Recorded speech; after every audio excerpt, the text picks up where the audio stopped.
শুভেন্দু অধিকারীর এই পোস্টকে ঘিরে আপনাদের পরপর শোনালাম কার কি বক্তব্য। হিরণের প্রসঙ্গ যখন উঠল, হিরণ যা বললেন আপনাদের শোনালাম। এবার হিরণ প্রসঙ্গে আরও একটি বক্তব্য, আরও একটি খবর আপনাদের সামনে তুলে ধরি। হিরণের প্রার্থীপদ এবার খারিজের দাবি করেছে আম আদমি পার্টি। নির্বাচন কমিশনের স্মারকলিপি দিয়ে তারা জানিয়েছে, আম আদমি পার্টির সাংবাদিক বৈঠকে জানিয়েছেন আপ নেতা অর্ণব মৈত্র। তিনি বলেছেন যে আপের পক্ষ থেকে অভিযোগ করা হচ্ছে হিরণের শিক্ষাগত যোগ্যতার যে তথ্য রয়েছে সেই সংক্রান্ত সমস্ত তথ্য ভুয়ো। নির্বাচন কমিশনকে তদন্ত করার দাবি জানানো হয়েছে আপের পক্ষ থেকে। অর্থাৎ নির্বাচন কমিশনকে স্মারকলিপি জমা দেওয়ার উদ্দেশ্য একটাই, নির্বাচন কমিশনকে তদন্ত করার দাবি। হিরণের শিক্ষাগত যোগ্যতার তথ্য ভুয়ো, সাংবাদিক বৈঠক করে আপ নেতা অর্ণব মৈত্র এই অভিযোগ আম আদমি পার্টির পক্ষ থেকে তা জানিয়েছেন। শুভঙ্কর মণ্ডল এই মুহূর্তে আমাদের সঙ্গে টেলিফোন লাইনে রয়েছেন, আমাদের প্রতিনিধি। কথা বলবো শুভঙ্করের সঙ্গে। শুভঙ্কর, হিরণের শিক্ষাগত যোগ্যতার তথ্য ভুয়ো এই অভিযোগ আনা হয়েছে আপের পক্ষ থেকে। কোন কোন বিষয়ের উপর ভিত্তি করে এই কথা বলা হচ্ছে, ঠিক কি অভিযোগ? দেখো, আম আদমি পার্টির তরফ থেকে অত্যন্ত বিস্ফোরক অভিযোগ আজকে করা হয়েছে এবং নির্বাচন কমিশনে তারা লিখিত স্মারকলিপি জমা দিয়েছে, যেখানে কিন্তু তারা জানাচ্ছেন যে হিরণ চট্টোপাধ্যায় ঘাটালের বিজেপি প্রার্থী, তিনি যে এফিডেভিট দাখিল করেছেন সেখানে তার শিক্ষাগত যোগ্যতা তিনি যেটি জানিয়েছেন তা কিন্তু সম্পূর্ণ ভুয়ো। অর্থাৎ তিনি খড়গপুর আইআইটির পোস্ট রিসার্চ ফেলো হিসাবে নিজেকে জানিয়েছেন। আরটিআই করার পর আম আদমি পার্টির যারা রয়েছেন নেতারা, তারা আরটিআই করেছিলেন। সেই আরটিআই এর কিন্তু যে উত্তর সেটি গত 21শে মে এসছে এবং তুমি জানো 25শে মে ঘাটালে নির্বাচন রয়েছে, লোকসভা নির্বাচন।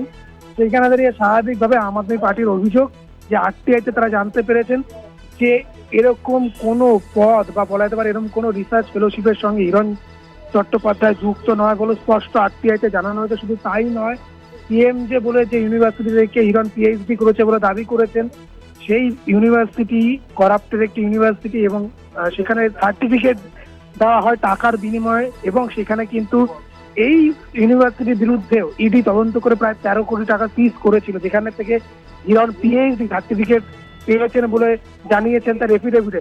ফলত হিরণের যে শিক্ষাগত যোগ্যতা তা সম্পূর্ণ ভুয়ো বলে আজ আম আদমি পার্টির তরফ থেকে দাবি করা হয়েছে এবং যদি দম থাকে তাহলে হিরণকে সামনাসামনি এসে বা মুখোমুখি এসে সমস্ত সার্টিফিকেট দেখানোর দাবি জানিয়েছেন আম আদমি পার্টির নেতারা। শুধু তাই নয়, ইলেকশন কমিশন বা নির্বাচন কমিশনের কাছে তাদের একটাই আবেদন বা বলা যেতে পারে দাবি তারা করেছেন যে অবিলম্বে, যেহেতু 25 তারিখে নির্বাচন হাতে আর সময় নেই, অবিলম্বে তারা যেন তদন্ত করে হিরণের এই শিক্ষাগত সংক্রান্ত যোগ্যতা বা শিক্ষাগত যোগ্যতা সংক্রান্ত তদন্ত তারা করে অবিলম্বে হিরণের যাতে প্রার্থী পদ খারিজ করেন। কেননা এই ভুল তথ্য পরিবেশন, একটি এফিডেভিটে যদি ভুল তথ্য পরিবেশন করা হয় তার জমি বাড়ি সংক্রান্ত, তার নগদ অর্থ সংক্রান্ত বা বলা যেতে পারে শিক্ষাগত যোগ্যতা সংক্রান্ত, সেক্ষেত্রে কিন্তু তারা বলছেন বা আম আদমি পার্টির যারা নেতারা রয়েছেন সেক্ষেত্রে কিন্তু প্রার্থী পদ খারিজ হতে পারে।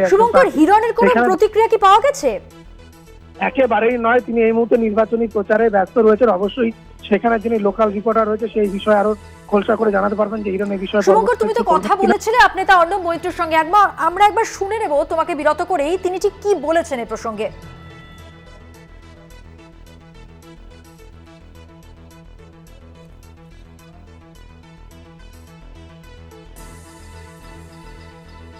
কেন আপনারা এই দাবি জানাচ্ছেন, এর পরিপ্রেক্ষিতে কি তথ্য আপনাদের কাছে রয়েছে? প্রথম জিনিস হচ্ছে যে যিনি নিজেকে পিএইচডি স্কলার বলে দাবি করছেন, ডক্টর হিরণময় চট্টোপাধ্যায় লিখছেন এবং দাবি করছেন যে উনি আইআইটি খড়গপুরের সাথে যুক্ত অ্যাজ রিসার্চ ফেলো।